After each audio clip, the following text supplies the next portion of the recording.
we're still reflecting on the news of the death of former Steinhoff CEO Markus Jooste. We all know the story of Steinhoff and Jooste, at least we think we do. But what do we know has been uncovered by careful and thorough investigative journalism? But the majority of Jooste and the company's secrets remain locked in a vault of confidentiality imposed by Steinhoff itself. We're going to try and get some of those secrets and to take some steps back, really. We speak to the man who spent years investigating what exactly happened at Steinhoff during Markus Jooste's time. And, of course, he was with Moneyweb at the time, that being Warren Thompson.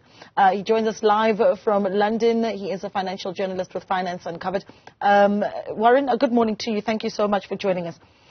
Morning. Thanks for the invitation. I think that when I realized that we were speaking to you and you've been following the story for a very long time, my first question or first curiosity was, when did you come across the story? Because we go for a lot of us, we go all the way back to 2017. When did the story first come across your radar? Well, yes, December 2017. I was actually reflecting last night. My tradition in the morning would be to wake up with a cup of coffee and just flick through Twitter. And on the 5th or 6th of December, I remember flicking through Twitter and saw the immediate departure of Markus Jooste from Steinhoff.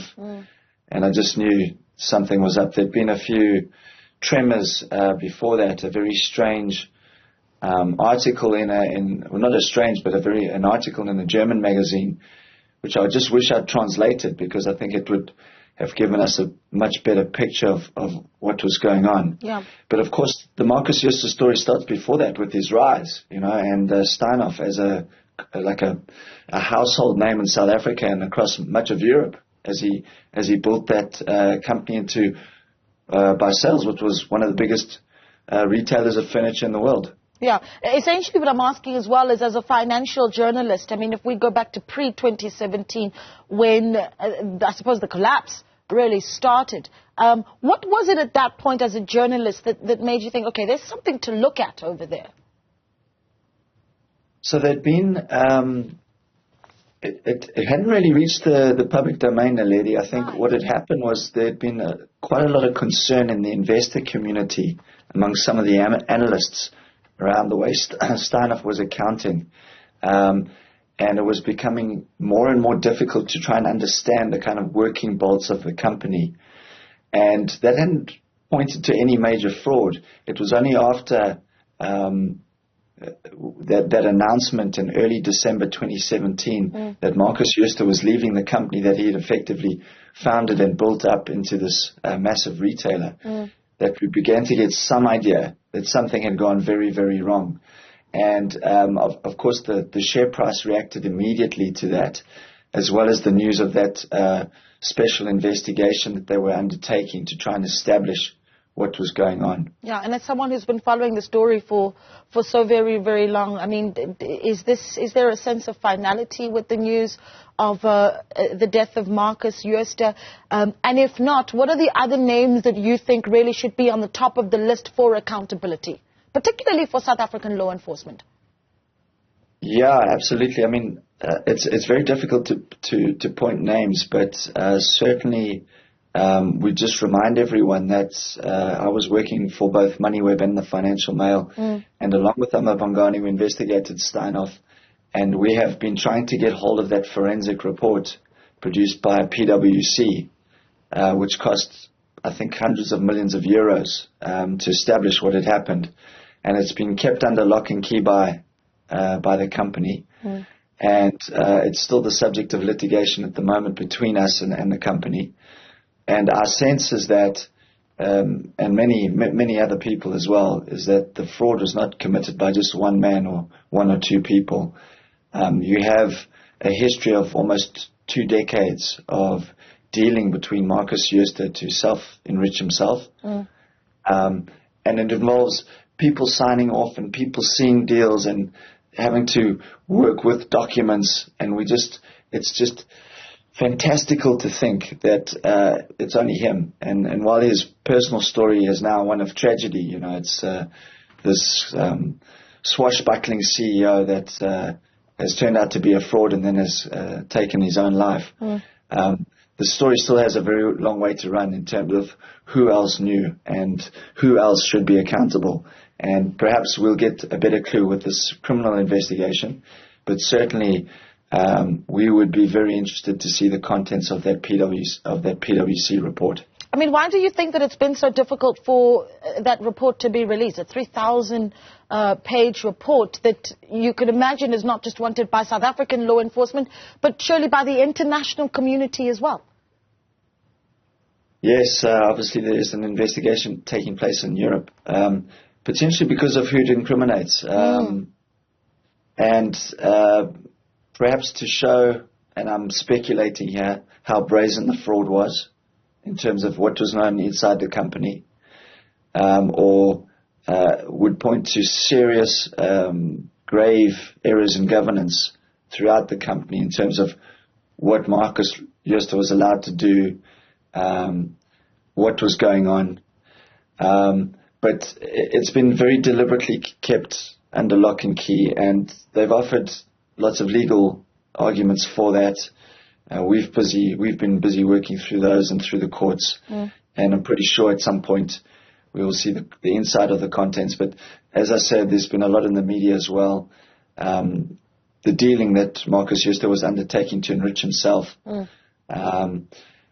So, yeah, we're very hopeful. We know that there's a large public interest in it, and I'm sure one day we'll get to seeing the inner workings of Steinhoff. Yeah, it's hard not to sort of make the correlation between the suicide or the alleged suicide and of course the timing when it is the day after the FSCA has fined Markus Jooste 475 million rand, and this is of course on top of other fines that have been given out by other institutions like the JSE for instance. But is the issue that 475 million could have been the nail in the coffin when there have been so many fines? I raised the issue earlier with Corruption Watch, speaking about how perhaps what we saw was very little accountability, and that perhaps even with the assistance of South African authorities, we could have had accountability earlier and not waited until this massive fine for us to see, I suppose, an end to it, if that is even what you can call it. Yeah, no, lady, my sense was that it was one step, but the whole kind of ring around Markus Jooste, as you say, the whole level of accountability was now kind of rubber hitting the road.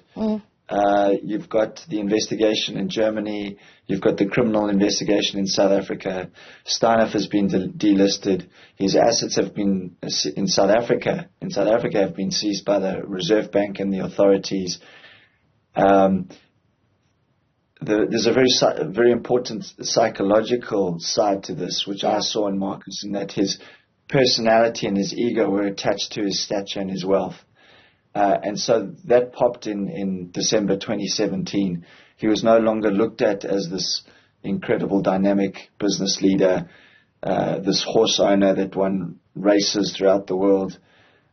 His whole persona had popped, and I think psychologically for him that was very difficult. So all these things kind of happening, and yeah, he's taken that sad decision. But yes, it has been very frustrating looking at the level of accountability when you compare other corporate, shall we say, sinners like Sam Bankman-Fried in the US, who's basically awaiting sentence. That process has happened faster, about 3 times faster than what's happened with Jooste. Jooste has not been formally arrested, but it looked like it was heading in the right direction, and I think all that pressure came to bear, and he's taken that decision, which in a way evades him from accountability. He should ultimately, I believe, have been made to face his accusations in court, and I think it was very likely he might have been found guilty in a competent court. So it is one of tragedy, but that's where we are. I want to almost talk about the lesson that we take from all of this. Let me ask you, let me tell you why. Because I think what we do is we sort of have these high-level discussions, right, about, corporate crime and fraud and such, and we forget that we are, of course, talking about the pension funds of public sector workers and decisions that were made that very likely impact on their future. This is the everyday South African and the everyday man. What are the lessons that we take? I mean, essentially what I'm asking is, have we told the world that our law enforcement to deal with massive corporate crime, just the might of our law enforcement just isn't there? Or have we instead shown the world that at some point you will be found out? Which one is it? Yeah, there's positives and I think there's negatives. Again, it's one more cautionary tale of the swashbuckling CEO, the larger-than-life, conquer-the-world type personalities that often drive these large commercial companies, but need to be held in check by a system of governance around them with very strong directors. There's many lessons from a corporate and accounting point of view about the use of auditors and how auditors in big firms. Remember, the audit in Steinhoff was very fragmented, so one auditor wasn't seeing the whole picture, and there were a cast of characters that were not asking, I feel, probing questions. So there's questions around that, but I think talking about South African law enforcement, we were getting there with Jooste. He had been slapped with this fine from the FSCA.